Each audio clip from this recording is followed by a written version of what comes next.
C'est avec grande satisfaction que j'annonce nous sommes très réconfortés parce qu'aujourd'hui, une grande satisfaction des visiteurs, des exposants, toutes les prédispositions que nous avons prises auparavant, c'est-à-dire l'extension des pôles les plus importants qui connaissent un grand flux des visiteurs, tels que le pôle des produits terroirs, le pôle élevage, le pôle international. Et donc l'extension, ça a bien marché. C'est plus d'espace, plus d'aération, une fluidité pour les visiteurs. Aussi, le grand aménagement pour faciliter l'accès au Siam, ça a bien marché et ça a bien fonctionné. Et avec grande satisfaction, cette année-là, et c'est lié à la thématique, l'agriculture et le climat, le pôle digital, une grande satisfaction aussi des visiteurs parce que les agriculteurs, petits, moyens et grands aussi, ils ont trouvé des réponses à leurs demandes. Il y avait énormément de sociétés qui exposent des solutions pour l'agriculture intelligente et des solutions pour s'adapter au changement climatique et pour une agriculture réellement résiliente. Le programme scientifique qui était toujours autour de cette problématique, l'adaptation au changement climatique et comment avoir des systèmes de production résilients, tous les systèmes de production, et aussi bien les séminaires, les conférences organisées par le ministère que par les opérateurs eux-mêmes.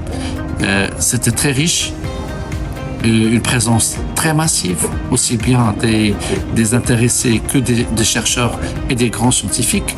Et aujourd'hui, nous sommes très contents des résultats. Et le bilan, et d'ailleurs les présentations et le contenu, il sera publié sur notre site. Exactement comme vous savez, nous avons des relations très très fortes avec l'Espagne. Nous avons beaucoup d'échanges agricoles entre les deux pays, aussi bien pour l'importation que l'exportation. Mais le plus important, que deux pays de pourtour méditerranéen, nous vivons la même problématique. Et nous avons tous le problème des régularités des précipitations ces dernières années. Donc nous avons la même problématique de changement de climat. Et donc nous allons œuvrer ensemble. Et c'est ça la richesse de cette édition. Beaucoup de sociétés et d'experts espagnols qui se sont déplacés. Plus de 38 sociétés. Et d'ailleurs, tous plus ou moins spécialisés à la thématique de l'adaptation des changements climatiques et des solutions innovantes en termes de gestion de l'eau, gestion de ces aléas. Et j'espère que les deux partenaires, ils ont bien pu profiter et certainement un grand échange a eu lieu entre nos deux pays. La génération Green, il prévoit d'augmenter au moins de 30% les rendements de l'agriculture grâce à l'agriculture de précision, à l'agri-digital. Et c'est tout à fait normal d'avoir un pôle dédié carrément à cet aspect. Et j'estime qu'aujourd'hui, tout le monde il a joué son rôle, aussi bien les sociétés qui produisent des solutions que des startups, que les accélérateurs des startups, presque tous les grands accélérateurs, aussi bien de Meknès, de Casablanca, de Marrakech, de Rabat, ils étaient présents. Et je pense que beaucoup de startups, ils ont beaucoup de choses à nous montrer et à développer.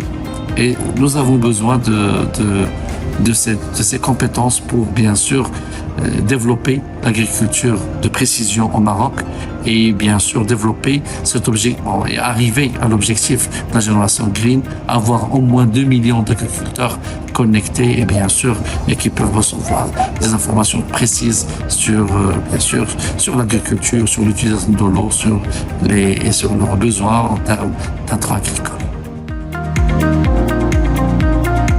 C'est à l'accoutumée, toujours lors de la clôture, on prime les gens qui font un grand effort et qui ont brillé dans leur secteur. Nous avons 3 catégories de prix. C'est le meilleur stand, meilleur exposant au sein du Siam. Et ça pour toujours stimuler cet esprit d'initiative et d'excellence au sein des exposants.